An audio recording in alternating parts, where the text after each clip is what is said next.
ਹਾਰ ਦਇਆਲਾ ਨਾਨਕ ਘਰ ਕੇ ਗੋਲੇ।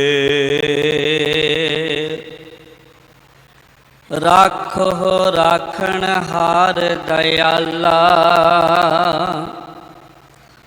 ਨਾਨਕ ਘਰ ਕੇ ਗੋਲੇ।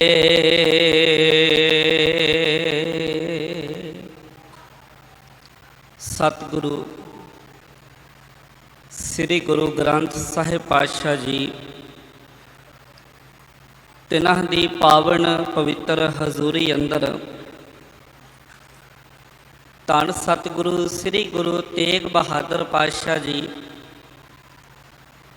ਅਤੇ ਸਤਿਗੁਰੂ ਪਾਤਸ਼ਾਹ ਜੀ ਦੇ ਪਿਆਰੇ ਗੁਰਸਿੱਖਾਂ ਦੇ ਸ਼ਹੀਦੀ ਅਸਥਾਨ ਗੁਰਦੁਆਰਾ ਸੀਸਗੰਜ ਸਾਹਿਬ ਵਿਖੇ ਹਾਜ਼ਰੀ ਭਰ ਰਹੀ ਸਤਿਕਾਰਯੋਗ ਗੁਰੂ ਪਿਆਰੀ ਗੁਰੂ ਸਵਾਰੀ ਸਾਧ ਸੰਗਤ, ਅਪਾਰ ਰਹਿਮਤ ਬਖਸ਼ਿਸ਼ ਪਾਤਸ਼ਾਹ ਨੇ ਸਾਡੇ ਸਾਰਿਆਂ 'ਤੇ ਵਰਤਾਈ ਹੈ, ਜੋ ਆਪਣੇ ਪਾਵਨ ਚਰਨਾਂ ਅੰਦਰ ਜੁੜ ਬੈਠਣ ਦਾ ਇਹ ਸੁਭਾਗੜਾ ਸਮਾਂ ਸਾਨੂੰ ਬਖਸ਼ਿਸ਼ ਕੀਤਾ ਹੈ। ਗੁਰੂ ਘਰ ਦੀ ਨਿਤਾ ਪ੍ਰਤੀ ਮਰਿਆਦਾ ਅਨੁਸਾਰ ਆਸਾ ਕੀ ਵਾਰ ਦੇ ਬਾਣੀ ਦੇ ਕੀਰਤਨ ਆਪ ਜੀ ਨੇ ਗੁਰੂ ਸਵਾਰਿਆਂ ਪਾਸੋਂ ਸ਼ਰਵਣ ਕੀਤੇ ਹਨ। ਉਪਰੰਤ ਚੱਲ ਰਹੀ ਗੁਰਬਾਣੀ ਦੀ ਲੜੀਵਾਰ ਕਥਾ ਵਿਚਾਰ ਦੇ ਤਹਿਤ ਅੱਜ ਸਤਿਗੁਰੂ ਪਾਤਸ਼ਾਹ ਜੀ ਦੇ ਜਿਹੜੇ ਪਾਵਨ ਬਚਨਾਂ ਦੇ ਨਾਲ ਜਿਨ੍ਹਾਂ ਦੀ ਵਿਚਾਰ ਦੇ ਨਾਲ ਅਸੀਂ ਜੁੜਨਾ ਹੈ, ਉਹਨਾਂ ਦਾ ਮੂਲ ਪਾਠ ਸਤਿਕਾਰਯੋਗ ਗਿਆਨੀ ਜੀ ਪਾਸੋਂ ਆਪ ਜੀ ਨੇ ਸ਼ਰਵਣ ਕੀਤਾ ਹੈ। ਆਓ ਸਤਿਗੁਰੂ ਪਾਤਸ਼ਾਹ ਜੀ ਦਾ ਓਟ ਆਸਰਾ ਲੈਂਦਿਆਂ ਹੋਇਆਂ ਇਹਨਾਂ ਪਾਵਨ ਬਚਨਾਂ ਦੀ ਵਿਚਾਰ ਨਾਲ ਜੁੜਨ ਤੋਂ ਪਹਿਲਾਂ ਸਾਰੀ ਸੰਗਤ ਪਿਆਰ ਅਦਬ ਸਹਿਤ ਸਤਿਗੁਰਾਂ ਦੀ ਬਖਸ਼ਿਸ਼ ਫਤਿਹ ਸਾਂਝੀ ਕਰੋ। ਆਖੋ ਜੀ, ਵਾਹਿਗੁਰੂ ਜੀ ਕਾ ਖਾਲਸਾ, ਵਾਹਿਗੁਰੂ ਜੀ ਕੀ ਫਤਿਹ। ਸਾਧ ਸੰਗਤ, ਅੱਜ ਦੇ ਇਹ ਪਾਵਨ ਬਚਨ ਸ਼ਹੀਦਾਂ ਦੇ ਸਿਰ ਤਾਜ ਧੰਨ ਸਤਿਗੁਰੂ ਸ੍ਰੀ ਗੁਰੂ ਅਰਜਨ ਦੇਵ ਪਾਤਸ਼ਾਹ ਜੀ ਤਿਨ੍ਹਾਂ ਦੀ ਪਾਵਨ ਰਸਨਾ ਤੋਂ ਉਚਾਰਨ ਹੋਏ ਗੁਰੂ ਗ੍ਰੰਥ ਸਾਹਿਬ ਪਾਤਸ਼ਾਹ ਜੀ ਦੇ ਪਾਵਨ ਅੰਗ 319 ਪੁਰਸ਼ ਸ਼ੋਭਿਤ ਹਨ। ਗੌੜੀ ਕੀ ਵਾਰ ਦੇ ਅੰਦਰ ਇਹ ਪਾਵਨ ਬਚਨ ਹਨ ਜੋ ਆਪ ਜੀ ਨੇ ਗਿਆਨੀ ਜੀ ਪਾਸੋਂ ਸ਼ਰਵਣ ਕੀਤੇ। 2 ਸ਼ਲੋਕ ਅਤੇ 1 ਪੌੜੀ ਦਾ ਪਾਠ ਆਪ ਜੀ ਨੇ ਸ਼ਰਵਣ ਕੀਤਾ, ਜਿਸ ਦੀ ਵਿਚਾਰ ਨਾਲ ਅਸੀਂ ਜੁੜਨਾ ਹੈ। ਇਹਨਾਂ ਬਚਨਾਂ ਦੇ ਅੰਦਰ ਗੁਰਦੇਵ ਪਾਤਸ਼ਾਹ ਜੀ ਨੇ ਸਾਧ ਸੰਗਤ ਸਾਡੇ ਸਾਹਮਣੇ 2 ਤਸਵੀਰਾਂ ਪੇਸ਼ ਕੀਤੀਆਂ ਹਨ। ਇੱਕ ਤਸਵੀਰ ਹੈ ਸਾਧ ਸੰਗਤ ਉਹਨਾਂ ਦੀ ਜਿਹੜੇ ਅਕਾਲ ਪੁਰਖ ਵਾਹਿਗੁਰੂ ਪਰਮਾਤਮਾ ਦੇ ਨਾਮ ਦੇ ਨਾਲ ਜੁੜਦੇ ਹਨ, ਜਿਹੜੇ ਪਰਮਾਤਮਾ ਦੇ ਰੰਗ ਵਿੱਚ ਰੰਗੇ ਹੋਏ ਨੇ, ਨਾਮ ਦੇ ਰੰਗ ਵਿੱਚ ਰੰਗੇ ਹੋਏ ਨੇ। ਤੇ ਦੂਜੀ ਤਸਵੀਰ ਉਹਨਾਂ ਦੀ ਹੈ ਜਿਨ੍ਹਾਂ ਨੇ ਆਪਣੇ ਜੀਵਨ ਦੇ ਵਿੱਚੋਂ ਪਰਮਾਤਮਾ ਦੇ ਨਾਮ ਨੂੰ ਵਿਸਾਰ ਦਿੱਤਾ ਹੋਇਆ ਹੈ।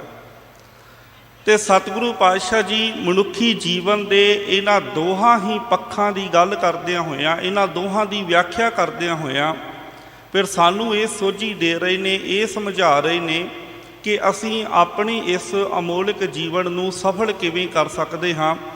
ਇਸ ਜੀਵਨ ਦੇ ਅੰਦਰ ਜੋ ਇਸ ਮਨੁੱਖਾ ਜੀਵਨ ਦਾ ਉਦੇਸ਼ ਹੈ, ਉਸ ਉਦੇਸ਼ ਦੀ ਪੂਰਤੀ ਅਸੀਂ ਕਿਵੇਂ ਕਰ ਸਕਦੇ ਹਾਂ, ਉਹਦੀ ਪ੍ਰਾਪਤੀ ਕਿਵੇਂ ਕਰ ਸਕਦੇ ਹਾਂ। ਪਹਿਲੇ ਸ਼ਲੋਕ ਦੇ ਅੰਦਰ ਬੜੇ ਪਿਆਰੇ ਬਚਨ ਨੇ। ਸਤਿਗੁਰੂ ਪਾਤਸ਼ਾਹ ਜੀ ਫਰਮਾਨ ਕਰਦੇ ਹਨ, ਜਿਨ੍ਹਾਂ ਸਾਸ ਗਿਰਾਸ ਨਾ ਵਿਸਰੈ, ਹਰ ਨਾਮਾ ਮਨ ਮੰਤ, ਧਨ ਸੇ ਸੇਈ ਨਾਨਕਾ ਪੂਰਨ ਸੋਈ ਸੰਤ। ਸਿੱਖ ਪਰੰਪਰਾ ਦੇ ਅੰਦਰ ਗੁਰਬਾਣੀ ਦੀ ਵਿਆਖਿਆ ਦੇ ਅੰਦਰ ਸਾਧ ਸੰਗਤ ਅਕਸਰ ਹੀ ਇਹ ਪਾਵਨ ਬਚਨ ਜਿਹੜੇ ਨੇ, ਜਦੋਂ ਸੰਤ ਸ਼ਬਦ ਦੀ ਵਿਆਖਿਆ ਕੀਤੀ ਜਾਂਦੀ ਹੈ, ਜਦੋਂ ਸੰਤ ਪਦਵੀ ਦੀ ਵਿਆਖਿਆ ਕੀਤੀ ਜਾਂਦੀ ਹੈ ਜਾਂ ਸੰਤ ਦੀ ਪਰਿਭਾਸ਼ਾ ਦਿੱਤੀ ਜਾਂਦੀ ਹੈ, ਤਾਂ ਉਹ ਪਰਿਭਾਸ਼ਾ ਇਹਨਾਂ ਪਾਵਨ ਬਚਨਾਂ ਨੂੰ ਆਧਾਰ ਬਣਾ ਕੇ ਦਿੱਤੀ ਜਾਂਦੀ ਹੈ। ਇਹ ਸ਼ਬਦ ਸੰਤ ਦੀ ਵਿਆਖਿਆ ਹਨ, ਸੰਤ ਦੀ ਡੈਫੀਨੇਸ਼ਨ ਹੈ ਕਿ ਸੰਤ ਅਸਲ ਦੇ ਵਿੱਚ ਕੌਣ ਹੁੰਦਾ ਹੈ। ਪਾਤਸ਼ਾਹ ਨੇ ਬੜੇ ਪਿਆਰੇ ਬਚਨ ਕੀਤੇ ਨੇ, ਜਿਨ੍ਹਾਂ ਸਾਸ ਗਿਰਾਸ ਨਾ ਵਿਸਰੈ ਹਰ ਨਾਮਾ ਮਨ ਮੰਤ। ਜਿਹੜੇ ਸਾਸ ਗਿਰਾਸ ਆਪਣੇ ਮਨ ਦੇ ਵਿੱਚੋਂ ਪਰਮਾਤਮਾ ਦੇ ਨਾਮ ਨੂੰ ਨਹੀਂ ਵਿਸਾਰਦੇ। ਸੰਤ ਦੇ ਗੁਣਾਂ ਦੀ ਗੱਲ ਹੋ ਰਹੀ ਹੈ ਸਾਧ ਸੰਗਤ। ਸੰਤ ਦੇ ਗੁਣ ਕੀ ਹਨ, ਸੰਤ ਦਾ ਸਰੂਪ ਕਿਹੋ ਜਿਹਾ ਹੈ, ਸੰਤ ਦੀ ਵਿਆਖਿਆ ਕੀ ਹੈ, ਸੰਤ ਦੇ ਲੱਛਣ ਕੀ ਹਨ। ਪਾਤਸ਼ਾਹ ਕਹਿੰਦੇ ਜਿਨ੍ਹਾਂ ਸਾਸ ਗਰਾਸ ਅਕਾਲ ਪੁਰਖ ਨੂੰ ਵਿਸਾਰਿਆ ਨਹੀਂ, ਸਗੋਂ ਆਪਣੇ ਚੇਤੇ ਦੇ ਵਿੱਚ ਟਿਕਾਇਆ ਹੈ। ਸਾਧ ਸੰਗਤ ਆ ਦੋ ਸ਼ਬਦ ਸਾਸ ਅਤੇ ਗਿਰਾਸ ਗੁਰਬਾਣੀ ਦੇ ਅੰਦਰ ਬਹੁਤ ਥਾਵਾਂ ਤੇ ਇਹਨਾਂ ਦੀ ਵਰਤੋਂ ਹੋਈ ਹੈ ਤੇ ਜ਼ਿਆਦਾਤਰ ਇਹਨਾਂ ਦੀ ਵਰਤੋਂ ਇਕੱਠਿਆਂ ਹੀ ਹੁੰਦੀ ਹੈ। ਸਾਸ ਗਿਰਾਸ ਸ਼ਬਦ ਬਹੁਤਾਂਤ ਦੇ ਵਿੱਚ ਇਕੱਠੇ ਪਾਵਨ ਬਾਣੀ ਦੇ ਅੰਦਰ ਸਾਨੂੰ ਦਰਜ ਕੀਤੇ ਹੋਏ ਮਿਲਦੇ ਹਨ। ਸਾਸ ਦਾ ਭਾਵ ਹੈ ਸਾਹ। ਸਾਸ ਦੇ ਨਾਲ ਸਾਧ ਸੰਗਤ ਜੀ ਸਾਹਾਂ ਦੇ ਨਾਲ ਸਾਡਾ ਜੀਵਨ ਹੈ। ਜਿੰਨਾ ਚਿਰ ਸਵਾਸ ਹਨ ਉਹਨਾਂ ਚਿਰ ਜੀਵਨ ਹੈ। ਸਵਾਸਾਂ ਤੋਂ ਬਿਨਾਂ ਜੀਵਨ ਦੀ ਕਲਪਨਾ ਹੀ ਨਹੀਂ ਕੀਤੀ ਜਾ ਸਕਦੀ। ਮਨੁੱਖੀ ਸਰੀਰ ਨੂੰ ਚਲਾਏਮਾਨ ਰੱਖਣ ਵਾਸਤੇ ਬੜੀਆਂ ਚੀਜ਼ਾਂ ਦੀ ਲੋੜ ਹੁੰਦੀ ਹੈ। ਮਨੁੱਖੀ ਸਰੀਰ ਨੂੰ ਜਿਵੇਂ ਭੋਜਨ ਦੀ ਲੋੜ ਹੈ, ਇਹਨੂੰ ਪਾਣੀ ਦੀ ਲੋੜ ਹੈ, ਇਹਨੂੰ ਜੀਵਤ ਰਹਿਣ ਵਾਸਤੇ ਸਵਾਸਾਂ ਦੀ ਲੋੜ ਹੈ। ਭੋਜਨ ਤੋਂ ਬਿਨਾਂ ਕੁਝ ਦਿਨ ਕੱਢੇ ਜਾ ਸਕਦੇ ਨੇ। ਮਨੁੱਖ ਭੋਜਨ ਤੋਂ ਬਿਨਾਂ ਕੁਝ ਦਿਨ ਜੀਵਤ ਰਹਿ ਸਕਦਾ ਹੈ, ਕੁਝ ਮਹੀਨੇ ਵੀ ਜੀਵਤ ਰਹਿ ਸਕਦਾ ਹੈ। ਮਨੁੱਖ ਪਾਣੀ ਤੋਂ ਬਿਨਾਂ ਵੀ ਕੋਈ ਸਮਾਂ ਜੀਵਤ ਰਹਿ ਸਕਦਾ, ਪਾਣੀ ਤੋਂ ਬਿਨਾਂ ਵੀ ਸਮਾਂ ਕੱਢ ਸਕਦਾ ਹੈ। ਪਰ ਸਾਧ ਸੰਗਤ ਮਨੁੱਖ ਸਵਾਸਾਂ ਤੋਂ ਬਿਨਾਂ ਜੀਵਤ ਨਹੀਂ ਰਹਿ ਸਕਦਾ। ਸਵਾਸ ਜੀਵਨ ਦੀ ਪਰਿਭਾਸ਼ਾ ਹਨ। ਜੇ ਸਵਾਸ ਹਨ ਤਾਂ ਜੀਵਨ ਹੈ। ਸਤਿਗੁਰਾਂ ਨੇ ਜੋ ਸਾਸ ਗਿਰਾਸ ਸ਼ਬਦ ਵਰਤੇ ਦੇ, ਇਹਦਾ ਭਾਵ ਹੈ ਜਿੰਨਾ ਚਿਰ ਸਵਾਸ ਹਨ ਸਾਧ ਸੰਗਤ ਉਹਨਾਂ ਚਿਰ ਜੀਵਨ ਹੈ। ਜਿੰਨਾ ਚਿਰ ਜੀਵਨ ਹੈ ਉਹਨਾਂ ਚਿਰ ਮਨੁੱਖ ਨੂੰ ਗਿਰਾਸ ਦੀ ਲੋੜ ਹੁੰਦੀ ਹੈ। ਜਿੰਨਾ ਚਿਰ ਸਵਾਸ ਨੇ ਉਹਨਾਂ ਚਿਰ ਜੀਵਨ ਹੈ। ਜਿੰਨਾ ਚਿਰ ਜੀਵਨ ਚਲਾਏਮਾਨ ਹੈ, ਜੀਵਨ ਚੱਲਦਾ ਹੈ ਸਾਧ ਸੰਗਤ, ਉਹਨਾਂ ਚਿਰ ਮਨੁੱਖ ਨੂੰ ਗਿਰਾਸ ਦੀ ਵੀ ਲੋੜ ਹੁੰਦੀ ਹੈ। ਗਿਰਾਸ ਦਾ ਕੀ ਭਾਵ ਹੈ? ਗਿਰਾਸ ਦਾ ਅਰਥ ਹੈ ਗਿਰਾਹੀ।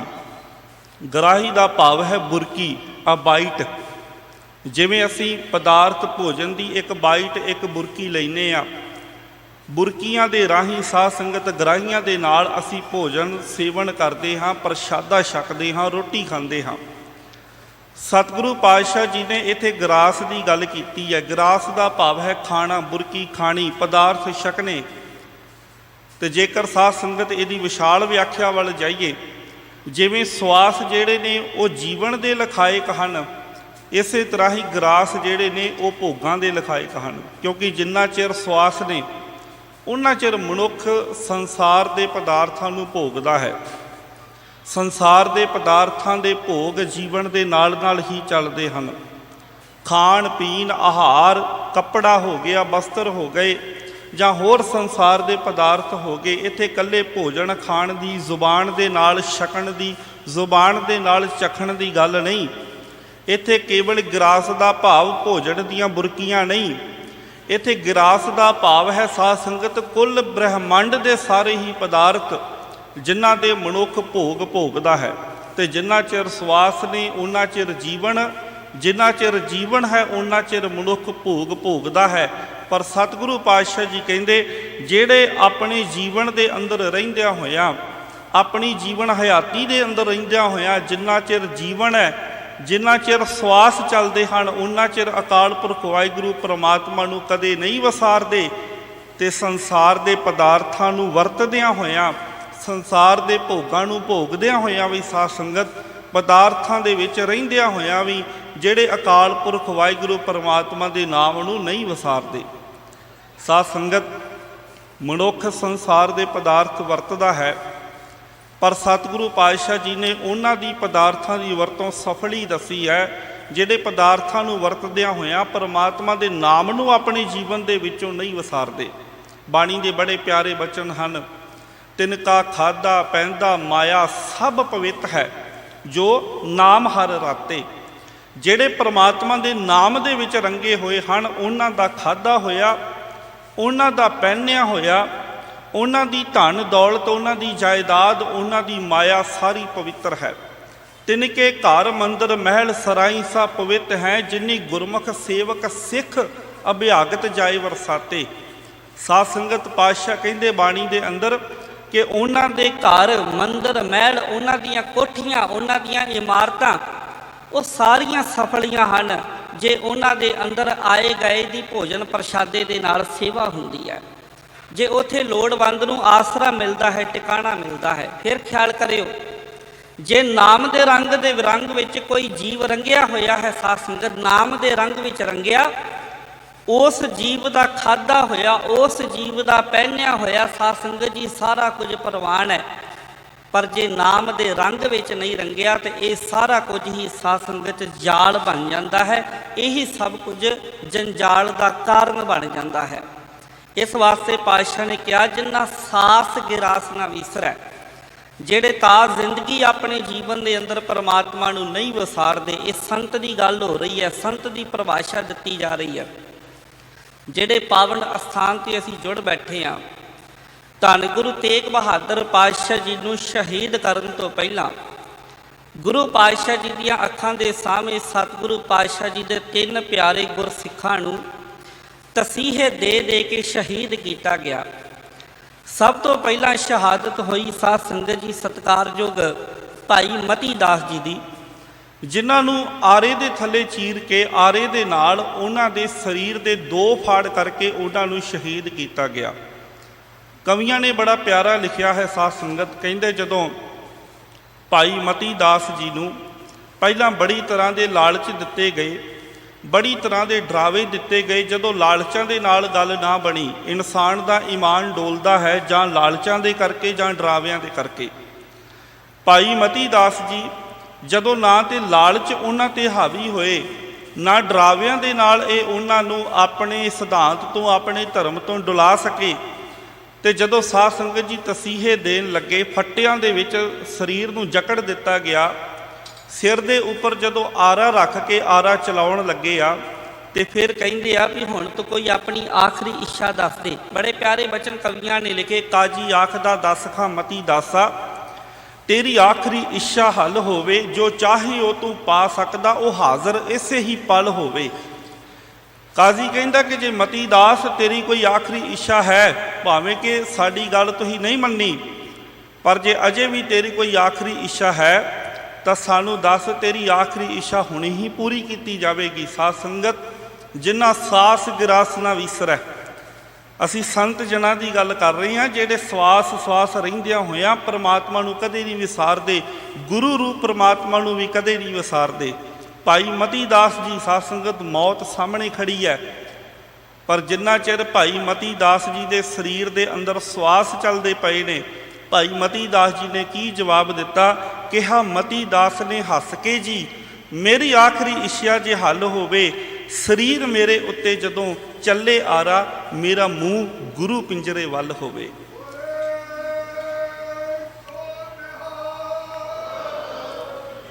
ਭਾਈ ਮਤੀ ਦਾਸ ਜੀ ਕਹਿੰਦੇ ਕਿ ਜੇ ਮੇਰੀ ਆਖਰੀ ਇੱਛਾ ਪੁੱਛਦੇ ਹੋ, ਮੇਰੀ ਆਖਰੀ ਇੱਛਾ ਇਹ ਹੈ ਕਿ ਜਿੰਨਾ ਚਿਰ ਮੇਰੇ ਸਰੀਰ ਦੇ ਅੰਦਰ ਸਵਾਸਾਂ ਦਾ ਦੀਵਾ ਬਲਦਾ ਹੋਇਆ, ਮੇਰੇ ਮਰਦੇ ਹੋਏ ਦਾ ਵੀ ਮੂੰਹ ਮੇਰੇ ਗੁਰੂ ਵੱਲ ਹੋਣਾ ਚਾਹੀਦਾ। ਮੈਂ ਮਰਦਾ ਹੋਇਆ ਵੀ, ਸ਼ਹਾਦਤ ਦਾ ਜਾਮ ਪੀਂਦਾ ਹੋਇਆ ਵੀ, ਮੈਂ ਆਪਣੀਆਂ ਅੱਖਾਂ ਦੇ ਨਾਲ ਆਪਣੇ ਗੁਰੂ ਦੇ ਦਰਸ਼ਨ ਦੇ ਦਾਰੇ ਕਰ ਸਕਾਂ। ਇਹ ਸੰਤ ਦੀ ਵਿਆਖਿਆ ਹੈ। ਸਾਧ ਸੰਗਤ, ਗੁਰਬਾਣੀ ਦੇ ਅੰਦਰ ਸਾਸ ਗਰਾਸ ਸ਼ਬਦ ਬੜੀਆਂ ਥਾਵਾਂ 'ਤੇ ਵਰਤਿਆ ਗਿਆ। ਧੰਨ ਗੁਰੂ ਰਾਮਦਾਸ ਪਾਤਸ਼ਾਹ ਜੀ ਨੇ ਗੁਰਸਿੱਖ ਦੀ ਜਦੋਂ ਮਰਿਆਦਾ ਦੱਸੀ ਹੈ ਬਾਣੀ ਦੇ ਅੰਦਰ, ਜਦੋਂ ਅਸੀਂ ਬਚਨ ਪੜ੍ਹਦੇ ਹਾਂ, ਗੁਰ ਸਤਿਗੁਰ ਕਾ ਜੋ ਸਿੱਖ ਅਖਾਏ, ਸੋ ਭਲ ਕੇ ਉਠ ਹਰ ਨਾਮ ਧਿਆਵੈ, ਉਸ ਸ਼ਬਦ ਦੇ ਅੰਦਰ, ਉਸ ਮਰਿਆਦਾ ਦੇ ਅੰਦਰ ਸਾਧ ਸੰਗਤ ਜੀ ਗੁਰੂ ਰਾਮਦਾਸ ਪਾਤਸ਼ਾਹ ਜੀ ਬੜੇ ਪਿਆਰੇ ਬਚਨ ਕਰਕੇ ਸਮਝਾਉਂਦੇ ਹਨ। ਜੋ ਸਾਸ ਗਿਰਾਸ ਧਿਆਏ ਮੇਰਾ ਹਰ ਹਰ, ਸੋ ਗੁਰ ਸਿੱਖ ਗੁਰੂ ਮਨ ਭਾਵੈ। ਜਿਹੜਾ ਸਾਸ ਗਿਰਾਸ ਧਿਆਉਂਦਾ ਹੈ, ਚੇਤੇ ਵਿੱਚ ਰੱਖਦਾ ਹੈ, ਉਹਨੂੰ ਗੁਰਬਾਣੀ ਦੇ ਅੰਦਰ ਸੰਤ ਵੀ ਆਖਿਆ ਗਿਆ। ਉਹਨੂੰ ਗੁਰਬਾਣੀ ਦੇ ਅੰਦਰ ਗੁਰੂ ਰਾਮਦਾਸ ਪਾਤਸ਼ਾਹ ਜੀ ਗੁਰਸਿੱਖ ਵੀ ਆਖਦੇ ਹਨ। ਸਾਧ ਸੰਗਤ, ਜਿਨ੍ਹਾਂ ਨੇ ਆਪਣੇ ਜੀਵਨ ਦੇ ਅੰਦਰ ਪਰਮਾਤਮਾ ਨੂੰ ਚੇਤੇ ਰੱਖਿਆ, ਉਹੀ ਅਸਲ ਦੇ ਵਿੱਚ ਸੰਤ ਜਨ ਹਨ। ਸੰਤਾਂ ਦੇ ਜੀਵਨ ਦੇ ਅੰਦਰ ਇੱਕ ਅਕਾਲ ਪੁਰਖ ਵਾਹਿਗੁਰੂ ਪਰਮਾਤਮਾ ਤੋਂ ਬਿਨਾਂ ਹੋਰ ਉਹਨਾਂ ਦੇ ਜੀਵਨ ਦੇ ਵਿੱਚ ਕੋਈ ਆਸਰਾ ਨਹੀਂ। ਏਕ ਨਾਮ ਸੰਤਨ ਆਧਾਰ, ਹੋਏ ਰਹੇ ਸਭ ਕੀ ਪਗਸ਼ਾਰ। ਗੁਰੂ ਅਰਜਨ ਦੇਵ ਪਾਤਸ਼ਾਹ ਜੀ ਦੇ ਹੀ ਬੜੇ ਪਿਆਰੇ ਬਚਨ ਨੇ। ਸਤਿਗੁਰੂ ਕਹਿੰਦੇ ਨੇ ਕਿ ਸੰਤ ਜਨਾਂ ਦੀ ਰਹਿਤ ਇਹ ਹੈ ਕਿ ਸੰਤ ਜਨ ਜਿਹੜੇ ਹਨ ਉਹ 8 ਪਹਿਰ 8 ਪੈਰ ਅਕਾਲ ਪੁਰਖ ਵਾਹਿਗੁਰੂ ਪਰਮਾਤਮਾ ਨੂੰ ਆਪਣੇ ਨਿਕਟ ਜਾਣਦੇ ਹਨ। 8 ਪੈਰ ਨਿਕਟ ਕਰ ਜਾਣੈ ਪ੍ਰਭ ਕਾ ਕੀਆ ਮੀਠਾ ਮਾਨੈ। 8 ਪਹਿਰ ਪਰਮਾਤਮਾ ਨੂੰ, ਗੁਰੂ ਨੂੰ ਆਪਣੇ ਅੰਗ ਸੰਗ ਹਾਜ਼ਰ ਜਾਣਦੇ ਹਨ। ਅਕਾਲ ਪੁਰਖ ਵਾਹਿਗੁਰੂ ਪਰਮਾਤਮਾ ਦੇ ਹੁਕਮ ਦੇ ਅੰਦਰ, ਉਸ ਮਾਲਕ ਦੀ ਰਜ਼ਾ ਦੇ ਅੰਦਰ ਰਾਜ਼ੀ ਰਹਿੰਦੇ ਹਨ। ਇਹ ਸੰਤ ਜਨਾਂ ਦੇ ਲੱਛਣ ਹਨ। ਸਾਧ ਸੰਗਤ, ਅੱਜ ਦਾ ਜੋ ਪਾਵਨ ਮੁੱਖ ਵਾਕ ਵੀ ਗੁਰੂ ਗ੍ਰੰਥ ਸਾਹਿਬ ਪਾਤਸ਼ਾਹ ਜੀ ਨੇ ਇਸ ਪਾਵਨ ਅਸਥਾਨ ਤੋਂ ਸਾਨੂੰ ਬਖਸ਼ਿਸ਼ ਕੀਤਾ ਆ, ਉਹਦੇ ਅੰਦਰ ਵੀ ਬੜੇ ਪਿਆਰੇ ਬਚਨ ਹਨ। ਸਾਧ ਸੰਗਤ, ਸਤਿਗੁਰੂ ਪਾਤਸ਼ਾਹ ਜੀ ਬਚਨ ਕਰਕੇ ਸਮਝਾ ਰਹੇ ਨੇ ਨਾ, ਆਦ ਪੂਰਨ ਮੱਧ ਪੂਰਨ ਅੰਤ ਪੂਰਨ ਪਰਮੇਸ਼ਰ ਹੈ, ਸਿਮਰੰਤ ਸੰਤ ਸਰਬਤਰ ਰਮਣ ਨਾਨਕ ਅਗਨਾਸਨ ਜਗਦੀਸ਼ਰ ਹੈ। ਭਾਵੇਂ ਕਿ ਇਹਨਾਂ ਬਚਨਾਂ ਦੇ ਅੰਦਰ ਅਕਾਲ ਪੁਰਖ ਵਾਹਿਗੁਰੂ ਪਰਮਾਤਮਾ ਦੀ ਸਰਬ ਵਿਆਪਕਤਾ ਦੀ ਵਿਆਖਿਆ ਹੈ, ਪਰ ਪਾਤਸ਼ਾਹ ਕਹਿੰਦੇ ਨੇ ਉਹ ਅਕਾਲ ਪੁਰਖ ਵਾਹਿਗੁਰੂ ਪਰਮਾਤਮਾ ਜੋ ਸਰਬ ਵਿਆਪਕ ਹੈ, ਜੋ ਆਦਿ ਤੋਂ ਪੂਰਨ ਹੈ, ਯੁੱਗਾਂ ਦੇ ਆਦਿ ਤੋਂ ਵੀ ਪੂਰਨ ਹੈ।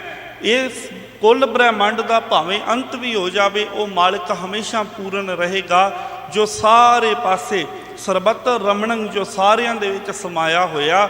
ਸੰਤ ਜਨ ਉਸ ਅਕਾਲ ਪੁਰਖ ਵਾਹਿਗੁਰੂ ਪਰਮਾਤਮਾ ਦੇ ਨਾਮ ਦੇ ਨਾਲ ਜੁੜਦੇ ਹਨ। ਸਾਧ ਸੰਗਤ, ਗੁਰਬਾਣੀ ਦੇ ਅੰਦਰ ਇਹ ਜੋ ਸੰਤ ਦੀ ਵਿਆਖਿਆ ਪਾਤਸ਼ਾਹ ਨੇ ਦਿੱਤੀ ਹੈ ਸਾਨੂੰ, ਉੱਥੇ ਨਾਲ ਨਾਲ ਹੀ ਸਾਨੂੰ ਅਸੰਤਾਂ ਦੇ ਬਾਰੇ ਵੀ ਦੱਸਿਆ ਹੈ। ਕਿਉਂਕਿ ਜਿੱਥੇ ਸੰਤ ਦੀ ਗੱਲ ਕੀਤੀ ਹੈ ਸਾਧ ਸੰਗਤ, ਉੱਥੇ ਜਿਨ੍ਹਾਂ ਨੇ ਸੰਤ ਦੇ ਰੂਪ ਦੇ ਵਿੱਚ ਕੇਵਲ ਤੇ ਕੇਵਲ ਆਪਣਾ ਪਖੰਡ ਹੀ ਚਲਾਇਆ ਹੋਇਆ, ਜਿਨ੍ਹਾਂ ਨੇ ਬਾਹਰੋਂ ਤਾਂ ਆਪਣੀ ਰੂਪ ਰੇਖਾ, ਬਾਹਰੋਂ ਤਾਂ ਆਪਣਾ ਜੀਵਨ ਜਿਹੜਾ ਬਾਹਰੋਂ ਆਪਣਾ ਵਿਖਾਵਾ ਸੰਤਾਂ ਵਾਲਾ ਬਣਾਇਆ ਹੋਇਆ, ਆਪਣਾ ਭੇਖ ਸੰਤਾਂ ਵਾਲਾ ਧਾਰਨ ਕੀਤਾ ਹੋਇਆ, ਪਰ ਉਹਨਾਂ ਦੇ ਜੀਵਨ ਦੇ ਅੰਦਰ ਸੰਤਾਂ ਵਾਲਾ ਕੋਈ ਗੁਣ ਨਹੀਂ ਹੈ।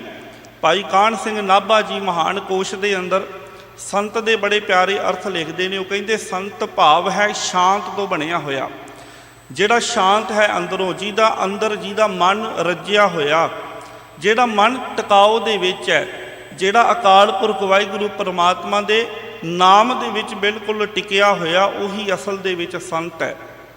ਪਰ ਇਸ ਸੰਸਾਰ ਦੇ ਉੱਪਰ ਸਾਧ ਸੰਗਤ ਐਸੇ ਵੀ ਹਨ, ਜਿਵੇਂ ਬਾਣੀ ਦੇ ਵਿੱਚ ਪੂਰੇ ਗੁਰੂ ਦੀ ਵੀ ਗੱਲ ਕੀਤੀ ਹੈ, ਨਾਲ ਨਾਲ ਕੱਚੇ ਗੁਰੂ ਦੇ ਬਾਰੇ ਵੀ ਸਮਝਾਇਆ। ਜਿੱਥੇ ਸਾਧ ਸੰਗਤ ਸੱਚੀ ਬਾਣੀ ਦੀ ਗੱਲ ਕੀਤੀ ਹੈ, ਉੱਥੇ ਕੱਚੀ ਬਾਣੀ ਦੇ ਬਾਰੇ ਵੀ ਦੱਸਿਆ ਆ। ਕਿਉਂਕਿ ਜਿੱਥੇ ਸੱਚ ਦੇ ਨਾਲ ਜੋੜਿਆ, ਉੱਥੇ ਝੂਠ ਤੋਂ ਬਚਣ ਦਾ ਤਰੀਕਾ ਵੀ ਦੱਸਿਆ। ਜਿੱਥੇ ਸਤ ਸੰਗਤ ਕਰਨ ਵਾਸਤੇ ਕਿਹਾ, ਉੱਥੇ ਮਾੜੀ ਸੰਗਤ ਤੋਂ ਬਚਣ ਵਾਸਤੇ ਵੀ ਸਤਿਗੁਰਾਂ ਨੇ ਆਖਿਆ।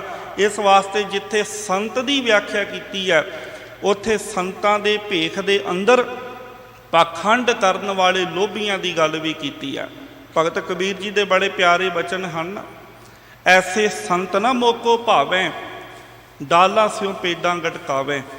ਕਬੀਰ ਸਾਹਿਬ ਕਹਿੰਦੇ ਕਿ ਜਿਨ੍ਹਾਂ ਨੇ ਬਾਹਰੋਂ ਕੇਵਲ ਵਿਆਖਿਆ, ਬਾਹਰੋਂ ਕੇਵਲ ਆਪਣਾ ਰੂਪ ਉੱਦਾਂ ਦਾ ਧਾਰਨ ਕੀਤਾ ਹੋਇਆ, ਗਲੀ ਜਿਨ੍ਹਾਂ ਜਪ ਮਾਲੀਆਂ, ਲੋਟੇ ਹੱਥ ਨੇ ਬੱਗ, ਓਏ ਹਰ ਕੇ ਸੰਤ ਨਾ ਆਖੀਐ ਬਨਾਰਸ ਕੇ ਠੱਗ।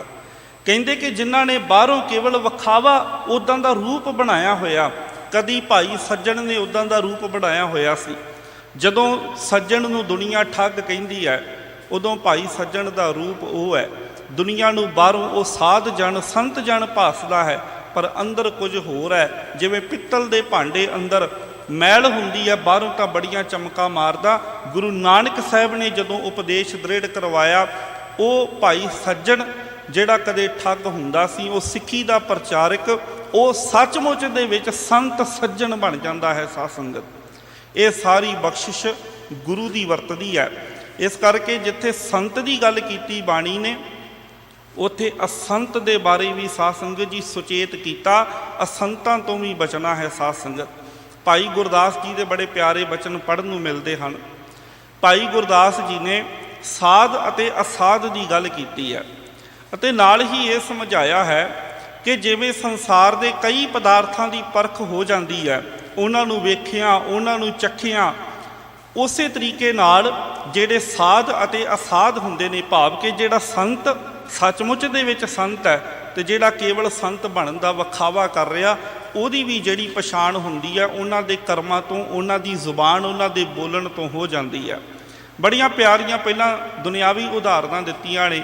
ਕਹਿੰਦੇ ਗੁੱਸਾ ਹੋਏ ਤ੍ਰਿਕਾਣੂਆ ਕਿਉਂ ਲਖੀਏ ਦੱਖ ਹੈ। ਸਾਧ ਸੰਗਤ ਜੀ, ਤ੍ਰਿਕਾਣੂਆਂ ਦਾ ਭਾਵ ਕੀ ਹੈ?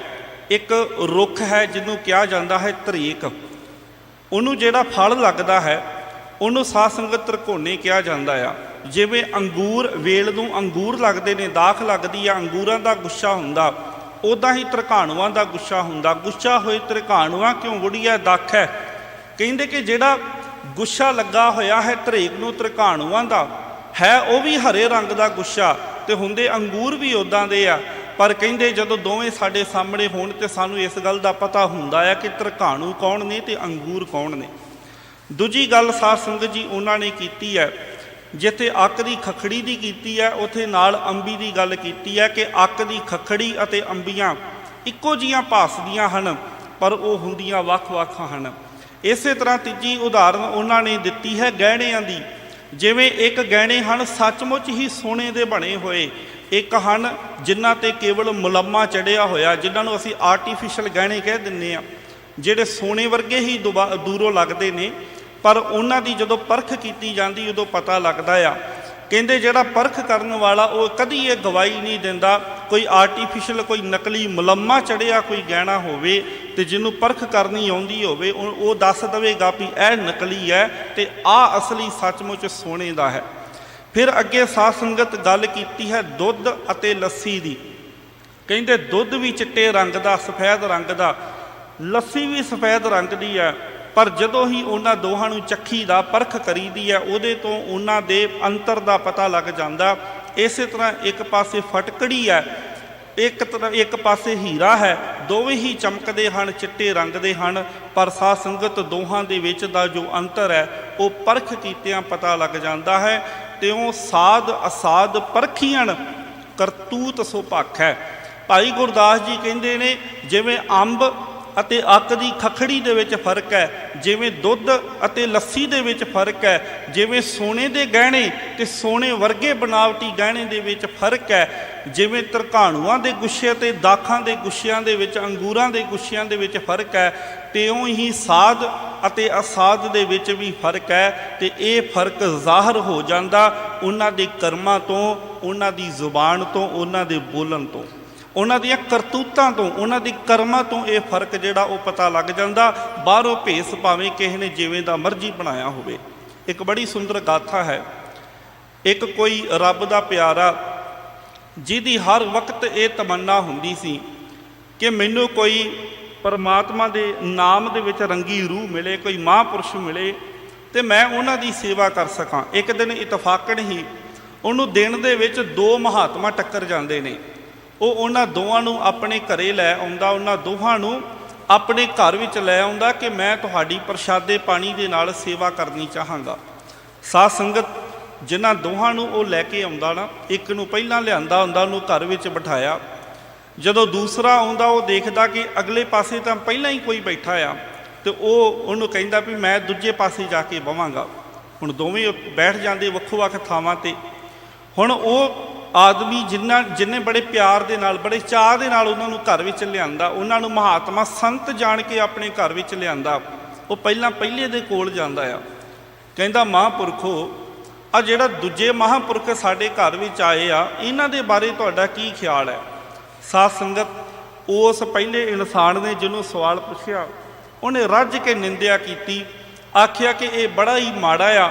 ਰੱਜ ਕੇ ਨਿੰਦਿਆ ਕਰਦਿਆਂ ਹੋਇਆਂ ਸ਼ਬਦ ਵਰਤਿਆ ਗਧਾ। ਕਹਿੰਦੇ ਵੀ ਇਹ ਤੇ ਗਧੇ ਵਰਗਾ ਆ। ਹੁਣ ਉਹ ਦੂਜੇ ਦੇ ਕੋਲ ਗਏ, ਉਹ ਮਨੁੱਖ ਦੂਜੇ ਦੇ ਕੋਲ ਜਾ ਕੇ ਸੇਮ ਸਵਾਲ ਦੂਜੇ ਨੂੰ ਪੁੱਛਿਆ ਵੀ ਜਿਹੜਾ ਉਹ ਮਹਾਤਮਾ ਬੈਠਾ ਦੂਜੇ ਕਮਰੇ ਦੇ ਵਿੱਚ, ਉਹਦੇ ਬਾਰੇ ਤੁਹਾਡਾ ਕੀ ਵਿਚਾਰ ਹੈ?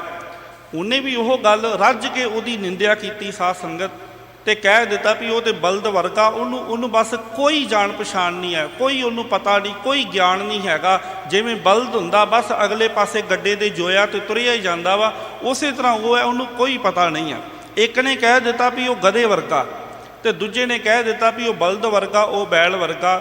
ਹੁਣ ਉਹ ਦੋਵੇਂ ਪ੍ਰਸ਼ਾਦਾ ਉਡੀਕ ਰਹੇ ਨੇ ਤੇ ਇਹ ਜਿਹੜਾ ਇਨਸਾਨ ਇਹ ਕੀ ਕਰਦਾ, ਬਰਤਨਾਂ ਦੇ ਵਿੱਚ ਸਾਧ ਸੰਗਤ ਜੀ ਤੂੜੀ ਚਾਰਾ ਜਿਹੜਾ ਪਸ਼ੂਆਂ ਦੇ ਖਾਣ ਵਾਲਾ ਹੁੰਦਾ, ਬਰਤਨਾਂ ਦੇ ਵਿੱਚ ਇਹ ਚਾਰਾ ਪਾ ਕੇ ਲਿਆ ਕੇ ਉਹਨਾਂ ਦੋਵਾਂ ਦੇ ਅੱਗੇ ਰੱਖ ਦਿੰਦਾ।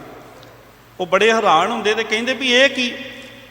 ਉਹ ਕਹਿੰਦਾ ਵੀ ਤੁਹਾਡੇ ਬਾਰੇ ਦੂਜੇ ਨੇ ਮੈਨੂੰ ਦੱਸਿਆ ਵੀ ਤੁਸੀਂ ਗਧੇ ਵਰਗੇ ਹੋ, ਤਾਂ ਕਰਕੇ ਤੁਹਾਡੇ ਅੱਗੇ ਮੈਂ ਇਹ ਰੱਖ ਦਿੱਤਾ। ਤੇ ਦੂਜੇ ਨੂੰ ਕਹਿੰਦਾ ਵੀ ਤੁਹਾਡੇ ਬਾਰੇ ਉਹਨੇ ਮੈਨੂੰ ਦੱਸਿਆ ਵੀ ਤੁਸੀਂ ਬੈਲ ਵਰਗੇ ਹੋ, ਤੇ ਤੁਹਾਡੇ ਅੱਗੇ ਮੈਂ ਇਹ ਰੱਖ ਦਿੱਤਾ। ਜਦੋਂ ਤੁਸੀਂ ਦੋਵੇਂ ਇਨਸਾਨ ਹੈ ਹੀ ਨਹੀਂ ਤੇ ਤੁਹਾਨੂੰ ਫਿਰ ਇਨਸਾਨਾਂ ਵਾਲਾ ਖਾਣਾ ਵੀ ਕਾਹਦੇ ਵਾਸਤੇ ਦੇਣਾ? ਜਦੋਂ ਤੁਸੀਂ ਹੈ ਹੀ ਦੋਵੇਂ ਪਸ਼ੂ। ਸਾਧ ਸੰਗਤ ਉਹ ਦੋਵੇਂ ਜਿਹੜੇ ਉੱਥੋਂ ਪੱਤਰੀ ਵਾਚ ਕੇ ਦੋਵੇਂ ਦੌੜ ਗਏ।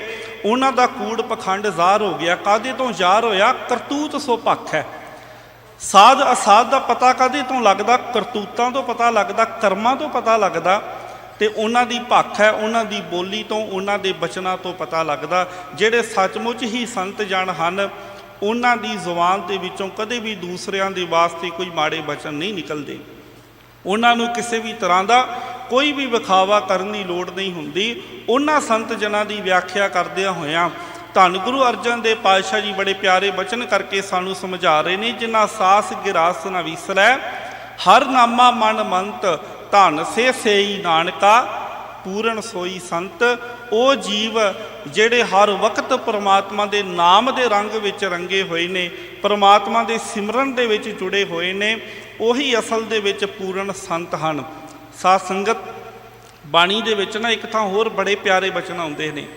ਪਾਤਸ਼ਾਹ ਪਹਿਲਾਂ ਇੱਕ ਸਵਾਲ ਕਰਦੇ ਨੇ, ਸਵਾਲ ਰੂਪ ਦੇ ਵਿੱਚ ਇਹ ਬਚਨ ਨੇ। ਪਹਿਲਾਂ ਆਪ ਹੀ ਸਵਾਲ ਕੀਤਾ, ਫਿਰ ਆਪ ਹੀ ਸਾਧ ਸੰਗਤ ਉਸੇ ਸਵਾਲ ਦਾ ਜਵਾਬ ਦਿੱਤਾ ਹੈ। ਸਵਾਲ ਕੀ ਹੈ? ਜਿਨ੍ਹਾਂ ਨਾ ਵਿਸਰੈ ਨਾਮ ਸੇ ਕਨੇਹਿਆ। ਸਵਾਲ ਇਹ ਹੈ ਕਿ ਜਿਹੜੇ ਜੀਆਂ ਨੂੰ ਅਕਾਲ ਪੁਰਖ ਵਾਹਿਗੁਰੂ ਪਰਮਾਤਮਾ ਦਾ ਨਾਮ ਨਹੀਂ ਵਿਸਰਦਾ, ਜਿਨ੍ਹਾਂ ਨੂੰ ਕਦੇ ਰੱਬ ਨਹੀਂ ਭੁੱਲਦਾ, ਉਹ ਕਿਹੋ ਜਿਹੇ ਹੁੰਦੇ ਹਨ? ਤੇ ਫਿਰ ਅਗਲੇ ਪਾਸੇ ਬੜਾ ਹੀ ਪਿਆਰਾ ਆਪ ਹੀ ਜਵਾਬ ਦਿੱਤਾ। ਤੇ ਜਵਾਬ ਕੀ ਦਿੱਤਾ? ਭੇਦ ਨਾ ਜਾਣੋ ਮੂਲ ਸਾਈਂ ਜਿਹੇ ਆ। ਜਿਹੜੇ ਜੀ ਕਦੇ ਰੱਬ ਨੂੰ ਨਹੀਂ ਭੁੱਲਦੇ, ਜਿਨ੍ਹਾਂ ਦੇ ਹਿਰਦੇ ਦੇ ਅੰਦਰ ਪਰਮਾਤਮਾ ਦਾ ਨਾਮ ਹਮੇਸ਼ਾ ਵਸਿਆ ਹੋਇਆ, ਜਿਹੜੇ ਤਾਂ ਜ਼ਿੰਦਗੀ ਪਰਮਾਤਮਾ ਨੂੰ ਚੇਤੇ ਰੱਖਦੇ ਹਨ, ਫਿਰ ਸਤਿਗੁਰੂ ਕਹਿੰਦੇ ਉਹਨਾਂ ਦੇ ਵਿੱਚ ਤੇ ਰੱਬ ਦੇ ਵਿੱਚ ਕੋਈ ਫਰਕ ਹੀ ਨਹੀਂ ਆ।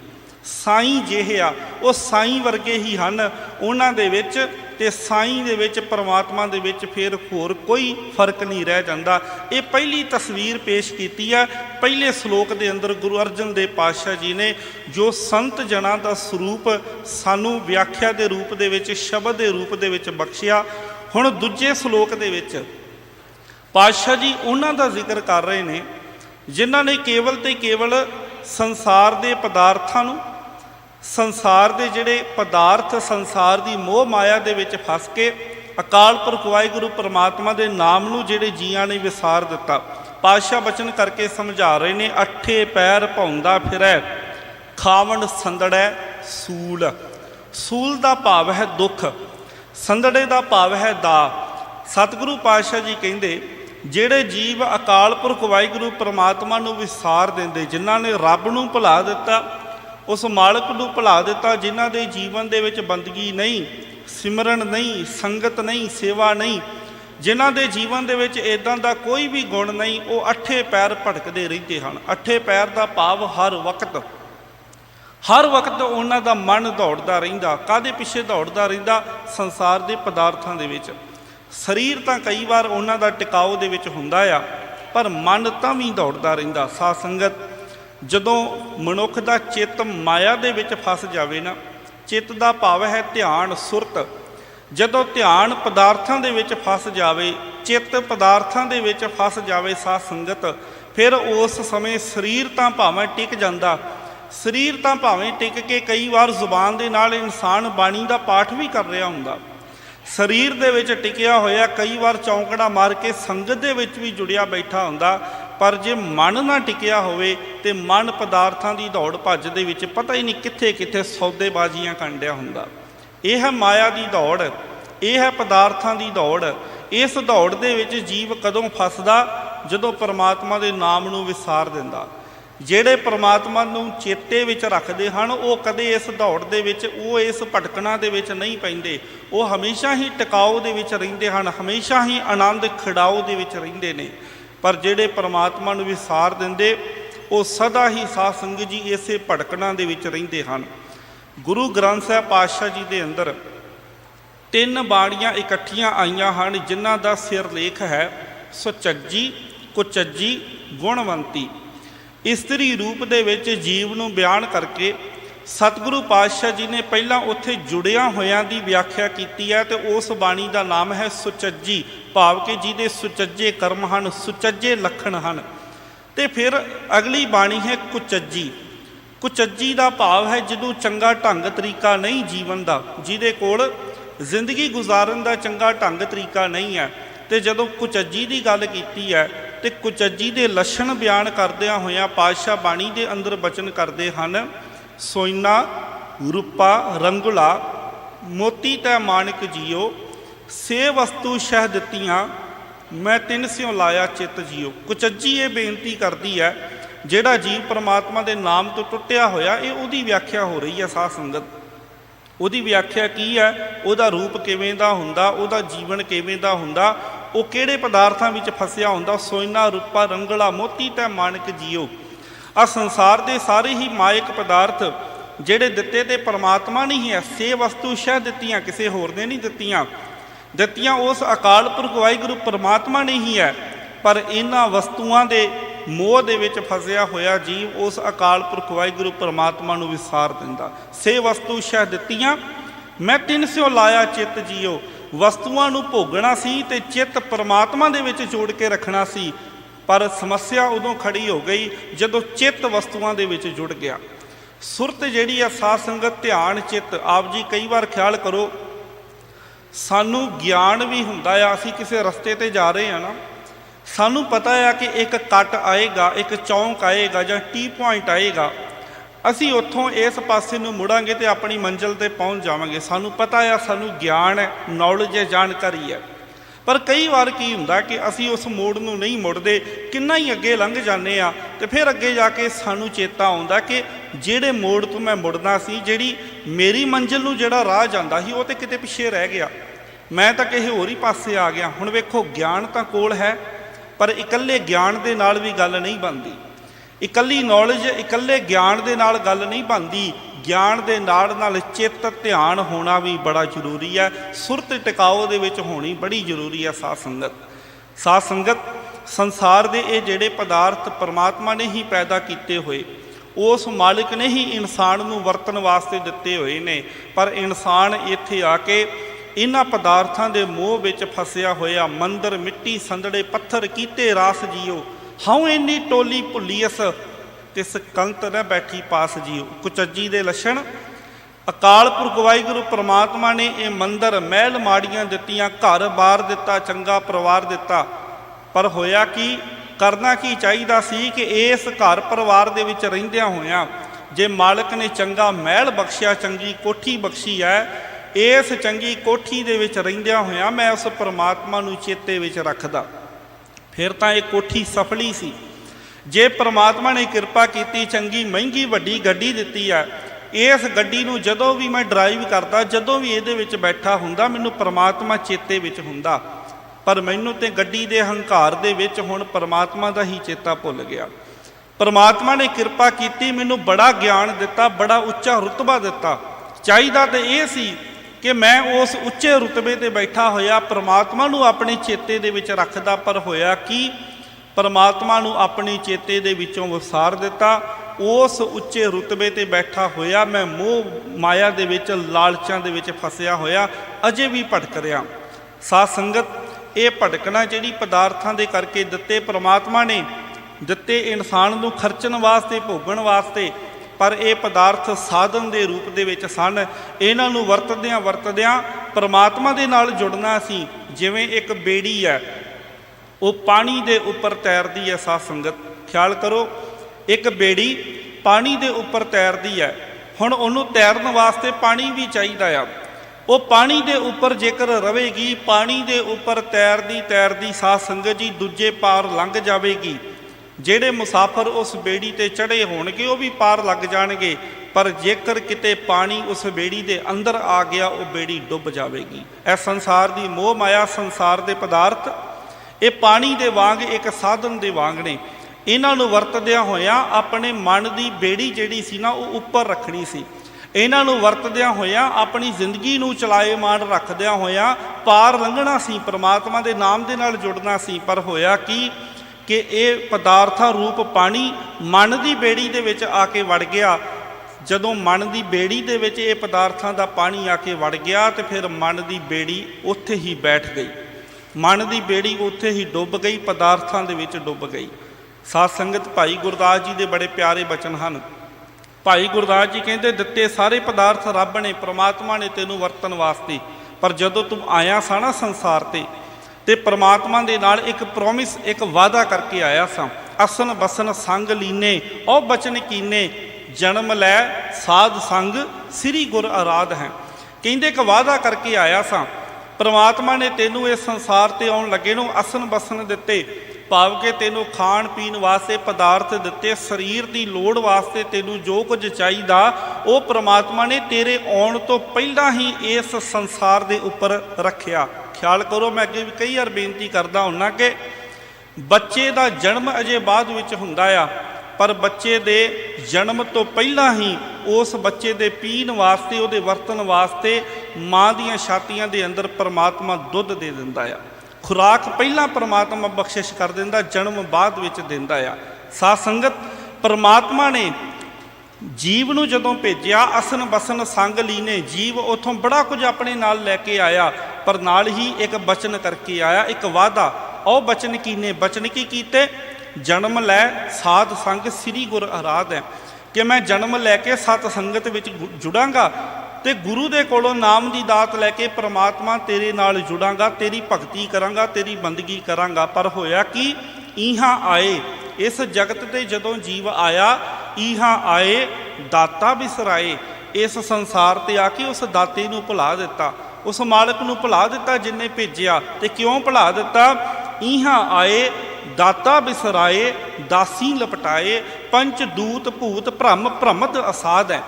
ਉਹ ਇੱਥੇ ਆ ਕੇ ਪਰਮਾਤਮਾ ਨੂੰ ਕਿਉਂ ਭੁਲਾ ਦਿੱਤਾ? ਕਿਉਂਕਿ ਇੱਥੇ ਦਾਸੀ ਲਿਪਟ ਗਈ। ਦਾਸੀ ਲਪਟਾਏ, ਲਿਪਟਾਏ ਦਾ ਭਾਵ ਹੈ ਚੰਬੜਨਾ। ਦਾਸੀ ਕੀ ਹੈ? ਦਾਸੀ ਹੈ ਮਾਇਆ, ਸੰਸਾਰ ਦੇ ਪਦਾਰਥਾਂ ਦੀ ਖਿੱਚ। ਜਦੋਂ ਇਹ ਖਿੱਚ ਦੇ ਵਿੱਚ ਮਨੁੱਖ ਫਸ ਗਿਆ, ਮਨੁੱਖ ਪੈ ਗਿਆ, ਉਹ ਦੇਣ ਵਾਲਾ ਅਕਾਲ ਪੁਰਖ ਵਾਹਿਗੁਰੂ ਪਰਮਾਤਮਾ ਭੁੱਲ ਗਿਆ। ਫਿਰ ਇਹ ਭਟਕਣਾ ਹੁਣ ਮੁੱਕਦੀ ਹੀ ਨਹੀਂ ਹੈ। ਪੰਚ ਦੂਤ ਭੂਤ ਭ੍ਰਮ ਭ੍ਰਮਤ ਅਸਾਧ ਹੈ। ਪੰਚ ਦੂਤ, ਕਿਹੜੇ ਪੰਚ ਦੂਤ? ਕਾਮ ਕ੍ਰੋਧ ਲੋਭ ਮੋਹ ਹੰਕਾਰ। ਇਹ ਭੂਤਾਂ ਵਰਗੇ ਪੰਜ ਦੂਤ ਇਨਸਾਨ ਨੂੰ ਐਸੇ ਚੰਬੜੇ, ਭ੍ਰਮ ਭ੍ਰਮਤ ਅਸਾਧ ਹੈ ਕਿ ਹੁਣ ਇਹਦੀ ਭਟਕਣਾ ਖਤਮ ਹੀ ਨਹੀਂ ਹੋ ਰਹੀ। ਕਦੇ ਕਾਮ ਵਾਸ਼ਨਾ ਦੇ ਵਿੱਚ ਰਸਿਆ ਹੋਇਆ ਭੱਜਾ ਫਿਰਦਾ, ਕਦੇ ਲੋਭ ਦੇ ਵਿੱਚ ਵਸਿਆ ਹੋਇਆ ਭੱਜਾ ਫਿਰਦਾ, ਕਦੇ ਕਿਸੇ ਹੋਰ ਵਿਕਾਰ ਦੀ ਗ੍ਰਾਹੀ ਦੇ ਵਿੱਚ ਫਸਿਆ ਹੋਇਆ ਇਹ ਭੱਜਾ ਫਿਰਦਾ। ਇਹਦੀ ਭਟਕਣਾ ਖਤਮ ਹੋ ਹੀ ਨਹੀਂ ਰਹੀ। ਸਾਧ ਸੰਗਤ, ਹੁਣ ਇਹ ਭਟਕਣਾ ਖਤਮ ਹੁੰਦੀ ਕਿਵੇਂ ਆ? ਇਹ ਹੁੰਦੀ ਆ ਪਰਮਾਤਮਾ ਦੇ ਨਾਮ ਦੇ ਨਾਲ ਜੁੜਿਆਂ।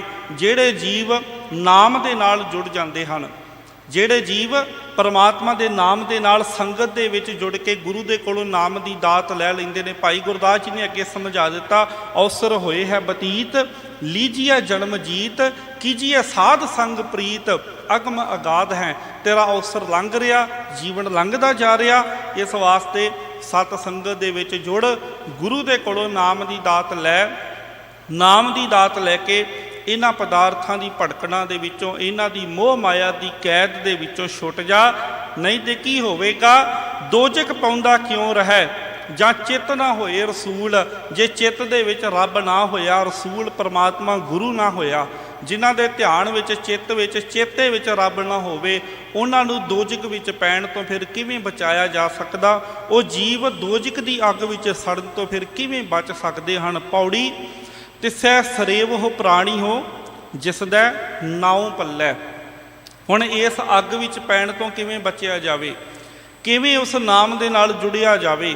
ਕਿਵੇਂ ਪਰਮਾਤਮਾ ਦੇ ਨਾਲ ਜੁੜਿਆ ਜਾਵੇ? ਮੈਂ ਆਰੰਭ ਵਿੱਚ ਹੀ ਬੇਨਤੀ ਕੀਤੀ ਸੀ ਕਿ ਸਤਿਗੁਰਾਂ ਨੇ ਦੋ ਤਸਵੀਰਾਂ ਵਿਖਾਈਆਂ ਨੇ, ਇੱਕ ਜੁੜਿਆ ਹੋਇਆਂ ਦੀ ਸੰਤ ਜਨਾਂ ਦੀ, ਇੱਕ ਟੁੱਟਿਆ ਹੋਇਆਂ ਦੀ, ਜਿਹੜੇ ਵਿਕਾਰਾਂ ਦੇ ਵਿੱਚ, ਪਦਾਰਥਾਂ ਦੇ ਵਿੱਚ ਫਸੇ।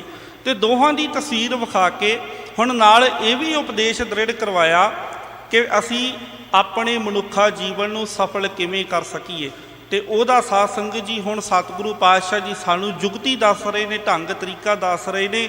ਜੁਗਤੀ ਕੀ ਹੈ? ਤਿਸੈ ਸਰੇਵੋ ਪ੍ਰਾਣੀਓ, ਜਿਸ ਦਾ ਨਾਉ ਪੱਲੇ। ਉਹਦੀ ਸੇਵਾ ਕਰੋ। ਪਾਤਸ਼ਾਹ ਕਹਿੰਦੇ ਜਿਹਦੇ ਪੱਲੇ ਨਾਮ ਹੈ, ਜਿਹਦੇ ਕੋਲ ਪ੍ਰਮਾਤਮਾ ਦੀ ਦਾਤ ਹੈ, ਉਹਦੀ ਸੇਵਾ ਕਰੋ। ਤੇ ਉਹ ਕੌਣ ਹੈ? ਉਹ ਹੈ ਸਤਿਗੁਰੂ। ਸਤਿਗੁਰੂ ਦੀ ਸੇਵਾ ਕਰੋ, ਗੁਰੂ ਦੀ ਸੇਵਾ ਕਰੋ। ਸਾਧ ਸੰਗਤ, ਗੁਰੂ ਰਾਮਦਾਸ ਪਾਤਸ਼ਾਹ ਜੀ ਥੋੜ੍ਹੇ ਦਿਨ ਪਹਿਲਾਂ ਹੀ ਸਮੁੱਚੀ ਕੌਮ ਨੇ ਉਹਨਾਂ ਦਾ ਪ੍ਰਕਾਸ਼ ਗੁਰਪੁਰਬ ਮਨਾਇਆ ਹੈ। ਭੱਟ ਸਾਹਿਬਾਨ ਨੇ ਉਹਨਾਂ ਦੇ ਬਾਰੇ ਬੜੇ ਪਿਆਰੇ ਬਚਨ ਕੀਤੇ ਨੇ। ਸਾਧ ਸੰਗਤ ਜੀ ਕਹਿੰਦੇ, ਛੁਟਤ ਪਰਵਾਹ ਅਮੈ ਅਮਰਾਪਦ, ਅੰਮ੍ਰਿਤ ਸਰੋਵਰ ਸਦ ਭਰਿਆ, ਤੇ ਪੀਵੈ ਸੰਤ ਕਰੈ ਮਨ ਮੱਜਣ, ਪੁੱਬ ਜਿਨੋ ਸੇਵਾ ਕਰੀਆ। ਗੁਰੂ ਰਾਮਦਾਸ ਪਾਤਸ਼ਾਹ ਜੀ ਨੂੰ ਉਹ ਕਹਿੰਦੇ ਹਨ ਇੱਕ ਝਰਨਾ, ਇੱਕ ਚਸ਼ਮਾ। ਜਿਵੇਂ ਸਾਧ ਸੰਗਤ ਪਰਬਤਾਂ ਤੋਂ ਇੱਕ ਚਸ਼ਮਾ ਫੁੱਟਦਾ ਹੈ, ਉਹ ਚਸ਼ਮਾ ਆਉਂਦਾ ਆ, ਉਸ ਚਸ਼ਮੇ ਦੇ ਜਲ ਦੇ ਨਾਲ ਜਿਹੜੇ ਮੈਦਾਨੀ ਇਲਾਕਿਆਂ ਦੇ ਵਿੱਚ ਸਾਧ ਸੰਗਤ ਜੀ ਖਾਲੀ ਤਲਾਬ ਹੁੰਦੇ ਨੇ, ਉਹ ਵੀ ਭਰ ਜਾਂਦੇ ਨੇ। ਭੱਟ ਸਾਹਿਬਾਨ ਕਹਿੰਦੇ, ਇਹ ਗੁਰੂ ਰਾਮਦਾਸ ਪਾਤਸ਼ਾਹ ਜੀਓ, ਇਹ ਸਤਿਗੁਰੂ ਜੀਓ, ਤੁਸੀਂ ਅੰਮ੍ਰਿਤ ਰੂਪੀ ਨਾਮ ਦੇ ਚਸ਼ਮੇ ਹੋ। ਤੁਸੀਂ ਗੁਰੂ ਰਾਮਦਾਸ ਪਾਤਸ਼ਾਹ ਜੀ, ਤੁਸੀਂ ਅੰਮ੍ਰਿਤ ਦੇ ਪ੍ਰਵਾਹ ਹੋ। ਛੁਟਤ ਪ੍ਰਵਾਹ ਅਮੈ ਅਮਰਾਪਦ। ਤੇ ਜਿਹੜੇ ਤੁਹਾਡੀ ਸੰਗਤ ਕਰਦੇ ਨੇ, ਜਿਹੜੇ ਗੁਰੂ ਦੀ ਸੰਗਤ ਕਰਦੇ ਨੇ, ਅੰਮ੍ਰਿਤ ਸਰੋਵਰ ਸਦ ਭਰਿਆ। ਗੁਰੂ ਰਾਮਦਾਸ ਪਾਤਸ਼ਾਹ ਜੀਓ, ਜਿੱਥੇ ਤੁਹਾਡਾ ਅੰਮ੍ਰਿਤ ਸਰੋਵਰ, ਤੁਹਾਡਾ ਹਿਰਦਾ ਪਰਮਾਤਮਾ ਦੇ ਨਾਮ ਦੇ ਨਾਲ ਭਰਿਆ ਹੋਇਆ, ਜਿਨ ਕੈ ਨਾਉ ਪੱਲੇ, ਜਿਨ੍ਹਾਂ ਦੇ ਪੱਲੇ ਨਾਮ ਹੈ। ਕਿਹਦੇ ਪੱਲੇ ਨਾਮ ਹੈ? ਗੁਰੂ ਰਾਮਦਾਸ ਪਾਤਸ਼ਾਹ ਜੀ ਦੇ ਬਾਰੇ ਬਚਨ ਕਰ ਰਹੇ ਨੇ। ਗੁਰੂ ਰਾਮਦਾਸ ਪਾਤਸ਼ਾਹ ਜੀ, ਤੁਹਾਡਾ ਹਿਰਦਾ ਰੂਪੀ ਸਰੋਵਰ ਪਰਮਾਤਮਾ ਦੇ ਨਾਮ ਅੰਮ੍ਰਿਤ ਦੇ ਨਾਲ ਭਰਿਆ ਹੋਇਆ। ਤੇ ਉਸ ਨਾਮ ਅੰਮ੍ਰਿਤ ਦੇ ਵਿੱਚੋਂ, ਉਸ ਸਰੋਵਰ ਦੇ ਵਿੱਚੋਂ ਝਰਨੇ ਚੱਲ ਰਹੇ ਨੇ। ਉਹ ਝਰਨੇ ਉਹਨਾਂ ਗੁਰਮੁਖ ਪਿਆਰਿਆਂ ਦੇ ਹਿਰਦਿਆਂ ਨੂੰ ਵੀ ਨਾਮ ਦੇ ਨਾਲ ਭਰ ਦਿੰਦੇ ਨੇ, ਜਿਹੜੇ ਤੁਹਾਡੀ ਸੰਗਤ ਕਰਦੇ ਨੇ। ਤੇ ਪੀਵੈ ਸੰਤ ਕਰੈ ਮਨ ਮੱਜਣ, ਪੁੱਬ ਜਿਨੋ ਸੇਵਾ ਕਰੀਆ, ਤਿਨ ਭਉ ਨਿਵਾਰ ਅਣਭੈ, ਪਦ ਦੀਨਾ ਸ਼ਬਦ ਮਾਤਰ ਤੇ ਉਦਰ ਤਰੇ। ਜਿਹੜੇ ਸ਼ਬਦ ਦੇ ਨਾਲ ਜੁੜ ਜਾਂਦੇ, ਉਹ ਇਹ ਨਾਮ ਗੁਰੂ ਦੇ ਕੋਲੋਂ ਲੈ ਕੇ ਪੀਂਦੇ ਹਨ, ਤੇ ਉਹਨਾਂ ਦੇ ਜੀਵਨ ਦੇ ਵਿੱਚੋਂ ਹਰ ਤਰ੍ਹਾਂ ਦੇ ਡਰ ਤੌਖਲੇ ਖਤਮ ਹੋ ਜਾਂਦੇ ਨੇ। ਗੁਰ ਰਾਮਦਾਸ ਕਵ ਕਲ ਠਾਕੁਰ ਹਰਦਾਸ ਤੜੇ, ਗੁਰ ਰਾਮਦਾਸ ਸਰ ਅਭਰ ਭਰੇ। ਅਭਰ ਦਾ ਭਾਵ ਖਾਲੀ। ਗੁਰੂ ਰਾਮਦਾਸ ਪਾਤਸ਼ਾਹ ਜੀ ਖਾਲੀ ਸਰੋਵਰਾਂ ਨੂੰ ਭਰਨ ਵਾਲੇ ਹਨ। ਜਿਹੜੇ ਖਾਲੀ ਹਿਰਦੇ ਗੁਰੂ ਰਾਮਦਾਸ ਜੀ ਦੀ ਸੰਗਤ ਦੇ ਵਿੱਚ ਆਉਂਦੇ ਨੇ, ਗੁਰੂ ਰਾਮਦਾਸ ਜੀ ਉਹਨਾਂ ਹਿਰਦਿਆਂ ਨੂੰ ਪਰਮਾਤਮਾ ਦੇ ਨਾਮ ਰੂਪੀ ਅੰਮ੍ਰਿਤ ਜਲ ਦੇ ਨਾਲ ਭਰ ਦਿੰਦੇ ਹਨ। ਇੱਥੇ ਰਹੋ ਸਹੇਲਿਆ, ਅੱਗੇ ਨਾਲ ਚੱਲੈ। ਤੇ ਜਿਹੜੇ ਗੁਰੂ ਦੇ ਕੋਲੋਂ ਨਾਮ ਦੀ ਦਾਤ ਲੈ ਲੈਂਦੇ ਨੇ, ਉਹ ਇੱਥੇ ਵੀ ਸਹੇਲੇ ਹੁੰਦੇ ਨੇ, ਤੇ ਨਾਮ ਦੀ ਦਾਤ ਉੱਥੇ ਵੀ ਹਰ ਸਮੇਂ ਉਹਨਾਂ ਦੇ ਨਾਲ ਇਹ ਨਾਮ ਦੀ ਦਾਤ ਜਾਂਦੀ ਹੈ। ਹਰ ਵਕਤ ਨਾਮ ਉਹਨਾਂ ਦੇ ਕੋਲ ਹੈ। ਹਰ ਵਕਤ ਪਰਮਾਤਮਾ ਦੀ ਸ਼ਰਨ ਦੇ ਵਿੱਚ ਐਸੇ ਜੀਵ ਹੁੰਦੇ ਹਨ। ਘਰ ਬੰਧੋ ਸੱਚ ਧਰਮ ਕਾ, ਗੱਡ ਥੰਮ ਅਹੱਲੇ। ਅਹੱਲੇ ਦਾ ਭਾਵ ਹੈ ਨਾ ਹਿੱਲਣ ਵਾਲਾ। ਕਹਿੰਦੇ ਭਗਤੀ ਦਾ, ਸੱਚ ਧਰਮ ਦਾ ਜਿਹੜਾ ਮਹਿਲ ਹੈ, ਉਹ ਘਰ ਹੈ, ਉਹਨੂੰ ਬੰਨ੍ਹ ਲਓ। ਤੇ ਮਹਿਲ ਬੰਨ੍ਹਣ ਵਾਸਤੇ ਥੰਮਾਂ ਦੀ ਲੋੜ ਹੁੰਦੀ ਹੈ। ਤੇ ਥੰਮ ਕਿਹੜਾ ਹੋਵੇ? ਥੰਮ ਹੋਵੇ ਸਿਦਕ ਦਾ, ਸਬਰ ਦਾ, ਸੰਤੋਖ ਦਾ। ਇਹ ਗੁਣਾਂ ਦਾ ਥੰਮ ਜਿਨ੍ਹਾਂ ਦੇ ਜੀਵਨ ਦੇ ਵਿੱਚ ਹੁੰਦਾ। ਜਿਹੜੇ ਗੁਰੂ ਦੀ ਸੰਗਤ ਕਰਦੇ, ਉਹਨਾਂ ਦੇ ਜੀਵਨ ਦੇ ਵਿੱਚ ਇਹ ਸਚਿਆਰ ਗੁਣ ਹੁੰਦੇ ਹਨ, ਤੇ ਉਹਨਾਂ ਦੇ ਭਗਤੀ ਦਾ ਘਰ ਬਣਦਾ ਹੈ। ਸਾਧ ਸੰਗਤ, ਫਿਰ ਕੀ ਬਖਸ਼ਿਸ਼ ਹੁੰਦੀ ਹੈ? ਓਟ ਲੈਹੋ ਨਾਰਾਇਣ, ਦੀਨ ਦੁਨੀਆ ਝੱਲੈ। ਕਹਿੰਦੇ ਉਸ ਅਕਾਲ ਪੁਰਖ ਵਾਹਿਗੁਰੂ ਪਰਮਾਤਮਾ ਦੀ ਸ਼ਰਨ ਦੇ ਵਿੱਚ ਪਾਓ। ਜੁਗਤੀ ਦੱਸ ਰਹੇ ਨੇ ਨਾ ਸਤਿਗੁਰੂ ਪਾਤਸ਼ਾਹ ਜੀਵਨ ਸਫਲ ਕਰਨ ਦੀ। ਕਹਿੰਦੇ ਉਸ ਅਕਾਲ ਪੁਰਖ ਵਾਹਿਗੁਰੂ ਪਰਮਾਤਮਾ ਦੀ ਸ਼ਰਨ ਵਿੱਚ ਪੈ ਜਾਓ, ਜਿਹੜਾ ਦੀਨ ਦੁਨੀਆ ਝੱਲੈ, ਜਿਹੜਾ ਹਰ ਥਾਂ ਹਰ ਇੱਕ ਨੂੰ ਆਸਰਾ ਦਿੰਦਾ ਹੈ। ਦੀਨ ਦੁਨੀਆ ਨੂੰ ਜਿਸ ਦਾ ਆਸਰਾ ਹੈ। ਝੱਲੇ ਦਾ ਭਾਵ ਜਿਹੜਾ ਹਰ ਇੱਕ ਨੂੰ ਝੱਲਦਾ ਹੈ। ਝੱਲਣ ਦਾ ਭਾਵ ਹੈ ਆਸਰਾ, ਜਿਹੜਾ ਸਾਰਿਆਂ ਨੂੰ ਆਪਣਾ ਆਸਰਾ ਬਖਸ਼ਿਸ਼ ਕਰਦਾ ਹੈ। ਨਾਨਕ ਪਕੜੇ ਚਰਨ ਹਰ, ਤਿਸ ਦਰਗਾਹ ਮੱਲੈ। ਜਿਹੜੇ ਅਕਾਲ ਪੁਰਖ ਦੇ ਚਰਨ ਪਕੜਦੇ ਹਨ, ਭਾਵ ਕਿ ਪਰਮਾਤਮਾ ਨੂੰ ਆਪਣੇ ਹਿਰਦੇ ਦੇ ਵਿੱਚ ਵਸਾਉਂਦੇ ਹਨ। ਜਿਹੜੇ ਹਮੇਸ਼ਾ ਹੀ ਸੰਗਤ ਦੇ ਵਿੱਚ ਜੁੜ ਕੇ ਨਾਮ ਦੇ ਨਾਲ ਜੁੜੇ ਰਹਿੰਦੇ ਹਨ, ਉਹ ਦਰਗਾਹ ਦੇ ਵਿੱਚ ਥਾਂ ਮੱਲ ਲੈਂਦੇ ਹਨ। ਭਾਵ ਕਿ ਉਹ ਅਕਾਲ ਪੁਰਖ ਵਾਹਿਗੁਰੂ ਪਰਮਾਤਮਾ ਦੀਆਂ ਸਾਰੀਆਂ ਹੀ ਬਖਸ਼ਿਸ਼ਾਂ ਦੇ ਪਾਤਰ ਬਣਦੇ ਹਨ। ਉਹਨਾਂ 'ਤੇ ਮਾਲਕ ਵਾਹਿਗੁਰੂ ਪਰਮਾਤਮਾ ਦੀ ਨਜ਼ਰ ਇਨਾਇਤ ਹੁੰਦੀ ਹੈ। ਸਾਧ ਸੰਗਤ, ਉਹਨਾਂ ਦਾ ਜੀਵਨ ਸਫਲ ਹੋ ਜਾਂਦਾ ਹੈ। ਇੱਕੋ ਇੱਕ ਰਸਤਾ ਹੈ, ਉਹ ਹੈ ਸਤਿਗੁਰੂ ਦੀ ਸੰਗਤ। ਸੰਸਾਰ ਦੇ ਵਿੱਚ ਕਾਮ, ਕ੍ਰੋਧ, ਲੋਭ, ਮੋਹ, ਹੰਕਾਰ, ਵਾਸ਼ਨਾਵਾਂ ਦੀ ਬੜੀ ਹਨੇਰੀ ਝੁੱਲ ਰਹੀ ਹੈ। ਸਾਧ ਸੰਗਤ, ਬਾਣੀ ਦੇ ਬਚਨ ਨੇ, ਆਤਿਸ਼ ਦੁਨੀਆ ਖੁਣਕ ਨਾਮ ਖੁਦਾਇਆ। ਸਾਧ ਸੰਗਤ ਦੁਨੀਆ ਆਤਿਸ਼ ਦੇ ਵਾਂਗ ਹੈ। ਆਤਿਸ਼ ਦਾ ਭਾਵ ਹੈ ਅੱਗ, ਚਾਰ ਚਫੇਰੇ ਅੱਗ ਬਲਦੀ ਪਈ ਹੈ। ਧੰਨ ਗੁਰੂ ਅੰਗਦ ਦੇਵ ਪਾਤਸ਼ਾਹ ਜੀ ਦੀ ਸ਼ਰਨ ਦੇ ਵਿੱਚ ਇੱਕ ਸਿੱਖ ਆਇਆ ਸੀ ਜਿਨ੍ਹਾਂ ਦਾ ਨਾਮ ਹੈ ਭਾਈ ਕੇਦਾਰੀ। ਭਾਈ ਕੇਦਾਰੀ ਜੀ ਨੇ ਆ ਕੇ ਬੇਨਤੀ ਕੀਤੀ ਸੀ ਕਿ ਸਤਿਗੁਰੂ ਪਾਤਸ਼ਾਹ ਜੀ, ਜਿਵੇਂ ਚੇਤ ਦੇ ਮਹੀਨੇ ਵਿੱਚ ਜੰਗਲਾਂ ਨੂੰ ਅੱਗ ਲੱਗੀ ਹੁੰਦੀ ਹੈ, ਤਿਵੇਂ ਹੀ ਜਿਵੇਂ ਚੇਤ ਦੇ ਵਿੱਚ ਡੌਂ ਹੁੰਦੇ ਨੇ, ਡੌਂ ਦਾ ਭਾਵ ਹੈ ਜੰਗਲ ਦੀ ਅੱਗ, ਜਿਵੇਂ ਜੰਗਲ ਦੇ ਵਿੱਚ ਅੱਗ ਬਲਦੀ ਹੁੰਦੀ ਹੈ, ਉਸੇ ਤਰ੍ਹਾਂ ਹੀ ਸਾਰੇ ਸੰਸਾਰ ਦੇ ਅੰਦਰ ਕਾਮ, ਕ੍ਰੋਧ, ਲੋਭ, ਮੋਹ, ਹੰਕਾਰ ਦੀ ਅੱਗ ਬਲਦੀ ਪਈ ਹੈ। ਪਾਤਸ਼ਾਹ ਇਹਦੇ ਤੋਂ ਬਚਾਅ ਕਿਵੇਂ ਹੋਵੇ? ਗੁਰੂ ਅੰਗਦ ਦੇ ਪਾਤਸ਼ਾਹ ਕਹਿੰਦੇ, ਭਾਈ ਕੇਦਾਰੀ ਜੀ, ਜੇ ਜੰਗਲ ਨੂੰ ਅੱਗ ਲੱਗੀ ਹੋਵੇ ਤੇ ਮ੍ਰਿਗ, ਹਿਰਦ ਵਰਗੇ ਜਾਨਵਰ ਫਿਰ ਕੀ ਕਰਦੇ ਹਨ? ਭਾਈ ਕੇਦਾਰੀ ਜੀ ਕਹਿੰਦੇ, ਪਾਤਸ਼ਾਹ ਜੀ ਤੁਸੀਂ ਕਿਰਪਾ ਕਰੋ, ਤੁਸੀਂ ਬਖਸ਼ਿਸ਼ ਕਰਕੇ ਇਹ ਸੋਝੀ ਦਿਓ। ਸਤਿਗੁਰੂ ਕਹਿੰਦੇ, ਜਦੋਂ ਜੰਗਲ ਦੇ ਵਿੱਚ ਅੱਗ ਲੱਗ ਜਾਵੇ ਤਾਂ ਉਹ ਜਾਨਵਰ ਭੱਜ ਕੇ ਨਦੀ ਦੇ ਵਿੱਚ ਛਾਲਾਂ ਮਾਰਦੇ ਨੇ ਤੇ ਉੱਥੇ ਉਹਨਾਂ ਦਾ ਬਚਾਅ ਹੋ ਜਾਂਦਾ। ਇਸੇ ਤਰ੍ਹਾਂ ਸੰਸਾਰ ਦੇ ਵਿੱਚ ਕਾਮ, ਕ੍ਰੋਧ, ਲੋਭ, ਮੋਹ, ਹੰਕਾਰ ਦੀ ਜਿਹੜੀ ਅੱਗ ਬਲਦੀ ਪਈ ਹੈ, ਇਹਦੇ ਤੋਂ ਬਚਾਅ ਹੋਵੇਗਾ ਜਦੋਂ ਅਸੀਂ ਸਤ ਸੰਗਤ ਰੂਪੀ ਨਦੀ ਦੇ ਵਿੱਚ ਛਾਲ ਮਾਰ ਦਿਆਂਗੇ, ਜਦੋਂ ਸਤ ਸੰਗਤ ਦੇ ਵਿੱਚ ਜੁੜ ਜਾਵਾਂਗੇ। ਜਿਹੜੇ ਜੀਵ ਗੁਰੂ ਦੀ ਸੰਗਤ ਵਿੱਚ ਜੁੜਦੇ ਹਨ ਉਹ ਇਹਨਾਂ ਵਾਸ਼ਨਾਵਾਂ ਦੀ ਅੱਗ ਤੋਂ, ਉਹ ਇਹਨਾਂ ਕਾਮ, ਕ੍ਰੋਧ, ਲੋਭ, ਮੋਹ, ਹੰਕਾਰ ਦੀ ਅੱਗ ਤੋਂ ਬਚ ਜਾਂਦੇ ਹਨ, ਉਹਨਾਂ ਦਾ ਬਚਾਅ ਹੋ ਜਾਂਦਾ ਹੈ, ਕਿਉਂਕਿ ਨਾਮ ਰੂਪੀ ਜਲ ਉਹਨਾਂ ਨੂੰ ਗੁਰੂ ਦੇ ਕੋਲੋਂ ਮਿਲ ਜਾਂਦਾ ਹੈ। ਜਿੱਥੇ ਨਾਮ ਦੀ ਦਾਤ ਹਿਰਦੇ ਦੇ ਵਿੱਚ ਆ ਕੇ ਵਸ ਜਾਵੇ ਸਾਧ ਸੰਗਤ, ਉੱਥੇ ਫਿਰ ਹੋਰ ਕਿਸੇ ਵੀ ਤਰ੍ਹਾਂ ਦੀ ਅੱਗ ਜਿਹੜੀ ਹੈ ਉਹ ਜੀਵਨ ਦੇ ਵਿੱਚ ਨਹੀਂ ਰਹਿ ਜਾਂਦੀ। ਕਿਸੇ ਵੀ ਤਰ੍ਹਾਂ ਦਾ ਕੋਈ ਵੀ ਲੋਭ ਲਾਲਚ ਜੀਵਨ ਦੇ ਵਿੱਚ ਨਹੀਂ ਰਹਿ ਜਾਂਦਾ। ਸਤਿਗੁਰੂ ਗੁਰੂ ਅੰਗਦ ਦੇਵ ਪਾਤਸ਼ਾਹ ਜੀ ਦੇ ਕੋਲੋਂ ਇਹ ਉਪਦੇਸ਼ ਲੈ ਕੇ ਭਾਈ ਕੇਦਾਰੀ ਜੀ ਨੇ ਆਪਣੇ ਜੀਵਨ ਦੇ ਵਿੱਚ ਕਮਾਇਆ ਤੇ ਫਿਰ ਭਾਈ ਗੁਰਦਾਸ ਜੀ ਨੇ ਉਹਨਾਂ ਨੂੰ ਵੱਡਾ ਭਗਤ ਲਿਖਿਆ ਹੈ। ਆਪਣੀਆਂ ਵਾਰਾਂ ਦੇ ਅੰਦਰ ਭਾਈ ਗੁਰਦਾਸ ਜੀ ਭਾਈ ਕੇਦਾਰੀ ਜੀ ਨੂੰ ਕਹਿੰਦੇ ਨੇ ਵੱਡਾ ਭਗਤ ਭਾਈ ਕੇਦਾਰੀ। ਭਾਈ ਕੇਦਾਰੀ ਵੱਡਾ ਭਗਤ ਹੋਇਆ ਜਿਨ੍ਹਾਂ ਸਤਿਗੁਰੂ ਦੀ ਸਿੱਖਿਆ ਲੈ ਕੇ ਉਸ ਸਿੱਖਿਆ ਨੂੰ ਹਮੇਸ਼ਾ ਆਪਣੇ ਜੀਵਨ ਦੇ ਵਿੱਚ ਅਪਣਾਇਆ। ਅਸੀਂ ਵੀ ਸਤਿਗੁਰੂ ਪਾਤਸ਼ਾਹ ਜੀ ਦੀ ਸੰਗਤ ਦੇ ਵਿੱਚ ਜੁੜੀਏ, ਸਤਿਗੁਰੂ ਦੇ ਕੋਲੋਂ ਨਾਮ ਦੀ ਦਾਤ ਮੰਗੀਏ। ਸਾਡੀ ਵੀ ਸਾਰਿਆਂ ਦੀ ਕਿਤੇ ਅੰਦਰੋਂ ਮਨ ਕਰਕੇ ਇਹ ਅਰਦਾਸ ਬਣ ਜਾਵੇ, ਵਿਸਰ ਨਾਹੀ ਦਾਤਾਰ ਆਪਣਾ ਨਾਮ ਦੇਹੋ, ਗੁਣ ਗਾਵਾਂ ਦਿਨ ਰਾਤ ਨਾਨਕ ਚਾਓ ਇਹੋ। ਸਤਿਗੁਰੂ ਕਿਰਪਾ ਕਰਨ ਇਹ ਚਾਅ ਸਾਡੇ ਸਾਰਿਆਂ ਅੰਦਰ ਪੈਦਾ ਹੋ ਜਾਵੇ। ਜਿੱਦਣ ਇਹ ਚਾਅ ਪੈਦਾ ਹੋ ਗਿਆ ਉਦਣ ਇਹ ਅਰਦਾਸ ਵੀ ਅੰਦਰੋਂ ਹੋਵੇਗੀ। ਜਿੱਦਣ ਚਾਅ ਪੈਦਾ ਹੋਣ ਤੋਂ ਬਾਅਦ ਵਿੱਚ ਮਨ ਵਿੱਚੋਂ ਇਹ ਅਰਦਾਸ ਨਿਕਲ ਆਈ, ਉਦਣ ਗੁਰੂ ਤਰੁੱਠ ਕੇ ਫਿਰ ਬਖਸ਼ਿਸ਼ ਵੀ ਜ਼ਰੂਰ ਕਰਨਗੇ, ਆਪਣੇ ਚਰਨਾਂ ਦੇ ਨਾਲ ਹਮੇਸ਼ਾ ਜੋੜੀ ਰੱਖਣਗੇ। ਅਕਾਲ ਪੁਰਖ ਵਾਹਿਗੁਰੂ ਪਰਮਾਤਮਾ ਦੀਆਂ ਖੁਸ਼ੀਆਂ ਜਿਹੜੀਆਂ ਉਹ ਸਾਨੂੰ ਬਖਸ਼ਿਸ਼ਾਂ ਹਾਸਲ ਹੋਣਗੀਆਂ। ਇੰਨੀਆਂ ਬੇਨਤੀਆਂ ਸਾਧ ਸੰਗਤ ਆਪ ਸਾਰੀਆਂ ਸੰਗਤਾਂ ਨੇ ਪ੍ਰਵਾਨ ਕਰਨੀਆਂ। ਆਪ ਸਮੂਹ ਗੁਰੂ ਸਵਾਰੀਆਂ ਗੁਰੂ ਪਿਆਰੀਆਂ ਸੰਗਤਾਂ ਦਾ ਬਹੁਤ ਬਹੁਤ ਧੰਨਵਾਦ। ਬੜੇ ਹੀ ਪਿਆਰ ਸਤਿਕਾਰ ਨਾਲ ਜੁੜ ਬੈਠ ਕੇ ਆਪ ਜੀ ਨੇ ਗੁਰੂ ਸ਼ਬਦ ਦੀ ਵਿਚਾਰ ਦੀ ਸਾਂਝ ਪਾਈ ਹੈ। ਦਿੱਲੀ ਸਿੱਖ ਗੁਰਦੁਆਰਾ ਪ੍ਰਬੰਧਕ ਕਮੇਟੀ ਸਮੁੱਚੀ ਮੈਨੇਜਮੈਂਟ ਦਾ, ਸਤਿਕਾਰਯੋਗ ਗਿਆਨੀ ਜੀ ਦਾ ਧੰਨਵਾਦ, ਕੋਟਾਂਡ ਕੋਟ ਸ਼ੁਕਰਾਨਾ। ਧੰਨ ਸਤਿਗੁਰੂ ਸ੍ਰੀ ਗੁਰੂ ਗ੍ਰੰਥ ਸਾਹਿਬ ਪਾਤਸ਼ਾਹ ਜੀ ਦਾ, ਜਿਨ੍ਹਾਂ ਸਾਡੇ ਸਾਰਿਆਂ ਦੇ ਸਿਰ ਤੇ ਮੇਰਾ ਭਰਿਆ ਹੱਥ ਰੱਖ ਕੇ ਸਾਨੂੰ ਆਪਣੇ ਚਰਨਾਂ ਅੰਦਰ ਜੁੜ ਬੈਠਣ ਦਾ ਇਹ ਸੁਭਾਗੜਾ ਸਮਾਂ ਬਖਸ਼ਿਸ਼ ਕੀਤਾ ਹੈ। ਹੋਈਆਂ ਬੇਅੰਤ ਹੀ ਭੁੱਲਾਂ ਚੁੱਕਾਂ ਦੀ ਖਿਮਾ ਬਖਸ਼ਦਿਆਂ ਹੋਇਆਂ, ਅੱਗੇ ਵਾਸਤੇ ਅਸੀਸ ਬਖਸ਼ਦਿਆਂ ਹੋਇਆਂ, ਆਓ ਸਾਰੀ ਸੰਗਤ ਇੱਕ ਵਾਰ ਫੇਰ ਬੜੇ ਹੀ ਪਿਆਰ ਅਦਬ ਸਹਿਤ ਗੁਰੂ ਬਖਸ਼ਿਸ਼ ਫਤਿਹ ਸਾਂਝੀ ਕਰੋ। ਆਖੋ ਜੀ, ਵਾਹਿਗੁਰੂ ਜੀ ਕਾ ਖਾਲਸਾ, ਵਾਹਿਗੁਰੂ ਜੀ ਕੀ ਫਤਿਹ।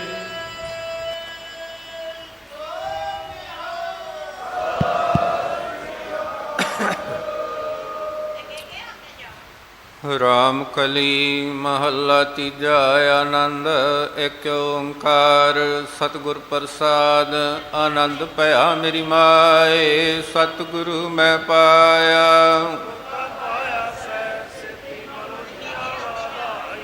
ਰਾਗ ਰਤਨ ਪਰਵਾਰ ਭਰੀਆਂ ਸ਼ਬਦ ਗਾਵਣ ਆਈਆਂ। ਕਹੇ ਨਾਨਕ ਆਨੰਦ ਹੋਆ ਸਤਿਗੁਰੂ ਮੈਂ ਪਾਇਆ। ਹਰ ਨਾਲ ਰਹੋ ਤੂੰ ਮਨ ਮੇਰੇ, ਦੁਖ ਸਭ ਵਿਸਾਰਣਾ। ਸਭਨਾ ਗੱਲਾਂ ਸਮਰੱਥ ਸੁਆਮੀ, ਸੋ ਕਿਉ ਮਨੋ ਵਿਸਾਰੇ।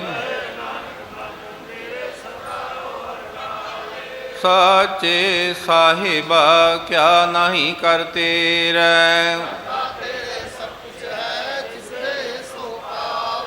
ਸਦਾ ਸਿਫਤ ਸਲਾਹ ਤੇਰੀ, ਨਾਮ ਮਨ ਵਸਾਵੇ। ਕਹੇ ਨਾਨਕ ਸੱਚੇ ਸਾਹਿਬ ਕਿਆ ਨਾਹੀ ਕਰ ਤੇਰਾ, ਸਾਚਾ ਨਾਮ ਮੇਰਾ ਆਧਾਰ। ਹਰ ਸ਼ਾਂਤ ਸੁਖ ਮਨ ਆਏ ਵਸਿਆ, ਜਨੇਸ਼ਾਂ ਸਭ ਪੁਜਾਈਆਂ।